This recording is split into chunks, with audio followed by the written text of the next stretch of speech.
Thanks for leaving, Olivia said with a sneer as she glanced at me. I just stared back silently. We're trying to save money on wages. We don't want someone who takes advantage of overtime pay in our company, Jerry added, looking satisfied. A week later, I kept receiving calls from the company. Hello, I answered. The president asked, who are you? I chuckled at his question. I'm Nicole Wallace. I'm 57 years old and I've worked here for 35 years since I graduated from college. Our company provides administrative support, handles social insurance and taxes for our clients, especially for busy company presidents who focus on sales and lack time for paperwork. I work in the tax department. I earned my bookkeeping and tax accountant qualifications in school, which led me to join this company. Currently, I manage 41 clients, keeping me quite busy. Even though a part-timer helps with accounting entries, it's still a lot to handle. But I can't show any weakness. Our clients are long-term relationships, many of whom have faced tough times. Seeing them persevere motivates me to keep going, so here I am again today, in front of my computer. Lately, I've been having a hard time. Jerry and Olivia have been bothering me a lot. Jerry, who's 6 years younger than me, is now the head of our tax department. He used to be just a regular colleague, but ever since he got promoted 5 months ago, his attitude completely changed. He used to speak politely, but now he's always sarcastic or complaining. Nicole, what are you doing? You've got some nerve slacking off during work hours, he'd say, glaring at me while I'm researching tax-saving strategies for our clients. When I tried to argue back, Jerry stayed calm and said, just check the manual for that. Don't do anything unnecessary, and if you end up working overtime, don't expect to get paid for it. I overheard Olivia, Jerry's assistant, saying, Nicole, you should work more efficiently. At this rate, you'll never finish. She laughed mockingly, adding, that's probably why you're still just a regular employee. I was actually the first one offered the promotion to head the department, but I turned it down. Being the head would mean more time managing and less time working directly with clients. Since it was an internal offer, Jerry and Olivia didn't know about it. I'll make sure to keep up with my regular duties, I managed to say. Despite everything, Jerry and Olivia kept harassing me. You're racking up overtime again. What a waste, Jerry's angry voice echoed today. Nicole, enough already. Your constant overtime is dragging down the whole tax department's performance, Olivia sighed. The reason for yesterday's overtime was simple. Jerry had let a month's worth of declaration forms pile up, all due by the end of the month. After work yesterday, he abruptly dumped several client files on my desk. My heart sank when I saw them. Wait, aren't these all due this month? I asked in confusion, but Jerry was already packing up. I'm leaving. Take care of these, he said briskly and hurried out of the office. Good luck, Olivia added, following Jerry with a mocking laugh. Unbelievable. I sighed as I opened the client files left on my desk. Some of them were supposed to be Olivia's responsibility. I sighed even deeper. I understood why Jerry was harassing me. They wanted me to retire quickly. I have more experience and deeper knowledge in taxation than him, so other members of the tax department often come to me with their questions instead of Jerry. There are other reasons why everyone avoids Jerry. He looks oily and unfriendly. The only female employee who stays close to him is Olivia. Jerry has a preference for younger women. That's probably why he wants me to retire, so the other female employees will rely on him more. It's such shallow thinking. It makes me uneasy. Also, he simply doesn't like me. Olivia was harassing me to gain favor with Jerry. Since Jerry evaluates the tax department's performance, she probably aimed to undermine me to get a good evaluation from him. Anyway, I have to handle these declarations. I need to prepare tax forms for my assigned companies, but it seems like I won't finish today's work either. If I try to claim overtime, I'll just get complaints from Jerry and Olivia, so I resigned myself to working unpaid overtime. One day I was suddenly summoned to the president's office. Our company had recently undergone a change in leadership. The founder's father, who had been running the company, had fallen ill, and his son, who previously worked elsewhere, took over despite being unfamiliar with our operations. Excuse me, I said as I entered the president's office. I noticed Jerry and Olivia there, both wearing unpleasant smirks. Why are Jerry and the others here? I muttered quietly, trying not to be heard. In this tense and strange atmosphere, the president spoke. Nicole, we need you to resign by the end of this month. Excuse me? What do you mean? I asked, feeling bewildered. I've been informed by Jerry and Olivia that you've been billing excessive overtime. While other members of the tax department have around 16 hours of overtime per month, you've logged over 83 hours. Doesn't that strike you as odd? Jerry and Olivia haven't logged any overtime this month. Quite impressive, don't you think? The president looked at me sternly. The reason my overtime was so high this month was because I was covering Jerry and Olivia's workload. I wanted to explain, but blaming Jerry could make it seem like I couldn't manage my time. So I stuck to the facts. I haven't overbilled for overtime. It's because I couldn't finish my work within regular hours, I clarified. The president sighed deeply. I'm skeptical, but without evidence, I won't pursue it further. However, we can't continue to employ someone who works at that pace, so I need you to resign. The president seemed resolute, asking me to leave the company where I'd dedicated my entire 35-year career. I felt worn out too. No matter how much extra work I took on, it never seemed to be acknowledged. Instead, I ended up shouldering Jerry and Olivia's responsibilities as well. Yes, I understand. I'll resign at the end of this month, I repeated to the president, realizing I had already agreed to it. I glanced at Jerry and Olivia. They were smiling smugly, clearly pleased with the outcome. After leaving the president's office with them, Olivia sneered at me, saying, "Thanks for quitting." I just stared back at her silently. Jerry echoed the sentiment, looking down on me as well. "We're cutting labor costs. We don't need someone who takes advantage of overtime pay at our company," he added, seemingly pleased. As I watched them chat cheerfully, I began preparing handover documents for all my clients. It was important to ensure a smooth transition, so I made sure to personally say goodbye to those I was handing over to. I also tried to schedule a meeting with the president to bid farewell in person. For those I couldn't meet, I sent letters informing them of my successor. A week after resigning, I finally had a moment to relax at home. I had been swamped with handover tasks right up to my last day, and even before that, my workload had been heavy. A bit of relaxation seemed well-deserved. Just as I was thinking this, my phone rang. When I saw the call was from the company, I hesitated. I had already taken care of the social insurance procedures, so I ignored the first few calls. But they persisted, even calling from Jerry and Olivia's personal phones. Perhaps they hoped I would answer if it seemed urgent from the company. Eventually, feeling reluctant, I picked up. "Hello. Nicole, it's chaotic here," the president said urgently. "Who exactly are you?" I chuckled bitterly. "Who am I now? Just an unemployed woman. I've resigned from the company, so that's all I am at the moment." The president continued urgently, "Since you left, we've had 55 calls to halt transactions with the company. Please come back immediately." With that, he abruptly hung up. He sounded genuinely panicked. It seemed I had no choice but to return. Reluctantly, I got up and headed back to the company. As soon as I arrived, Jerry and Olivia were waiting for me. Their faces were pale, and they had dark circles under their eyes. "What's going on with both of you?" I asked, surprised by their sudden change in appearance. Jerry glared at me and said sharply, "Since you left, we've been bombarded with calls to stop transactions. Not just from your clients, but from potential new clients we were about to onboard. What did you do?" Olivia also eyed me suspiciously. "I never imagined Nicole would stoop so low." "I'm truly disappointed," Jerry remarked, his voice filled with disillusionment. The reason for their worn-out appearance was likely due to handling all the cancellations. I hadn't taken any actions against the clients, but I had a hunch why they were canceling their transactions. "Well, these cancellations seem inevitable now," I muttered quietly. "So you did do something," Jerry erupted.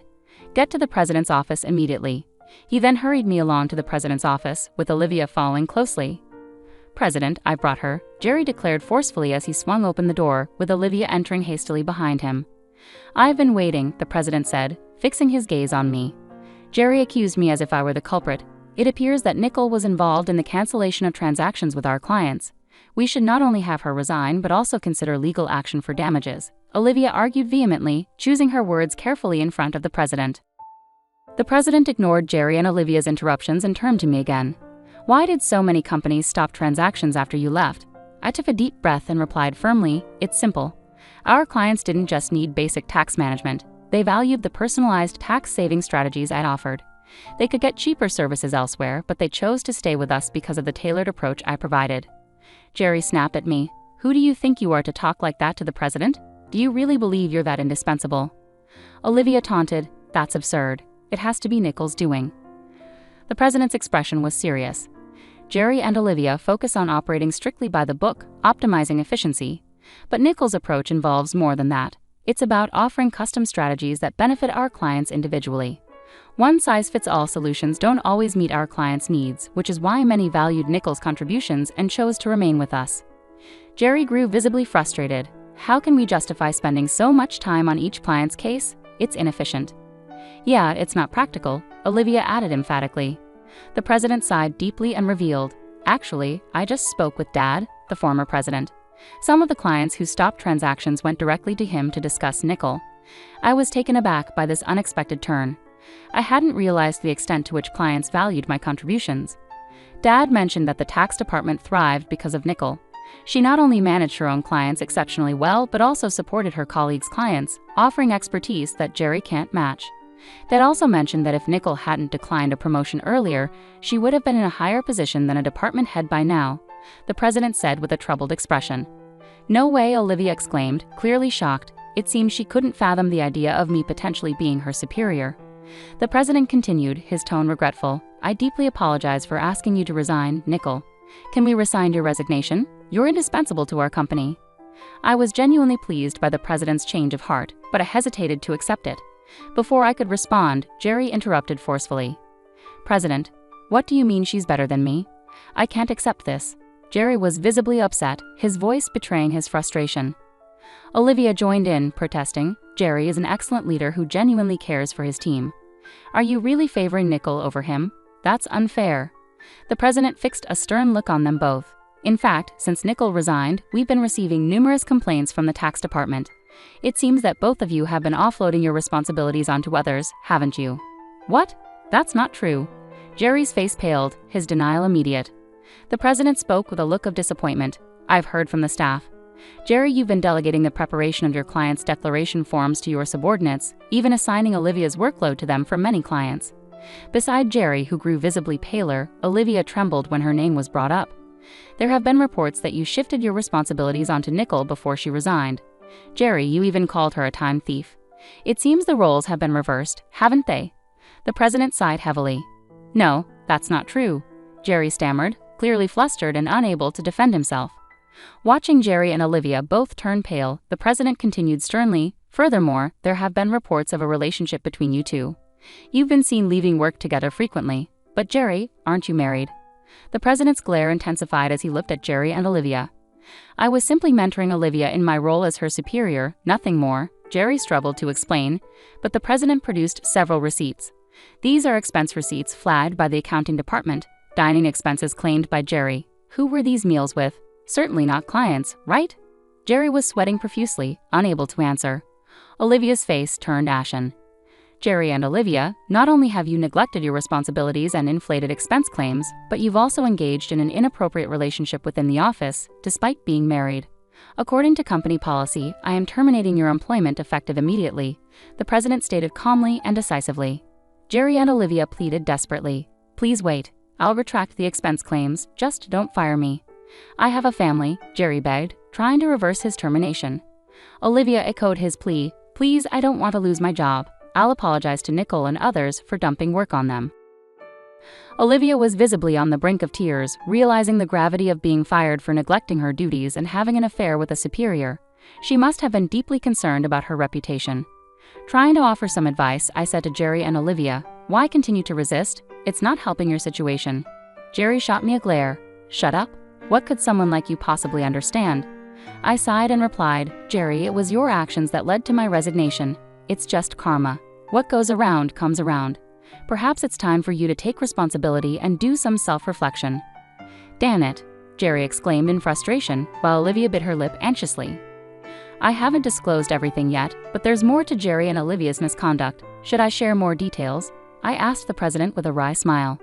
The stories of Jerry and Olivia's behavior were widely known in the tax department, and their reputations had preceded them. "No, please don't, Nicole, please stop," they both pleaded urgently, trying to halt me.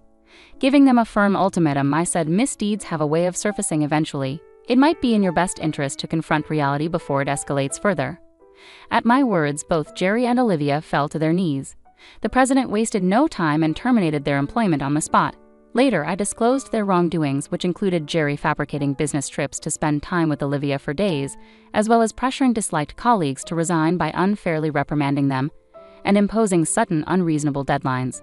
Former employees who had resigned had asked me to keep quiet initially, but now that they were happily employed elsewhere, I felt it was appropriate to speak up. The president was incensed by the revelations. He expressed his anger by docking their final salaries and announced plans to conduct a thorough investigation into past inflated expense claims. Tearfully, Jerry pleaded with the president, "Please don't dock my salary. What will I say to my family?" Eventually, Jerry's affair with Olivia came to light to his wife, resulting in their divorce. Both now faced claims for compensation in the divorce proceedings. For some reason, Jerry reached out to me, pleading, "Please, can you convince the president to reconsider the termination? Olivia and I are in serious trouble now." Jerry and Olivia were having a hard time finding new jobs because the tax industry is tight-knit. If you mess up, everyone hears about it, and that makes it tough to get hired elsewhere. They really need money for their divorce settlement and living expenses, so they're doing manual labor on construction sites now. It's a big change from their usual office work.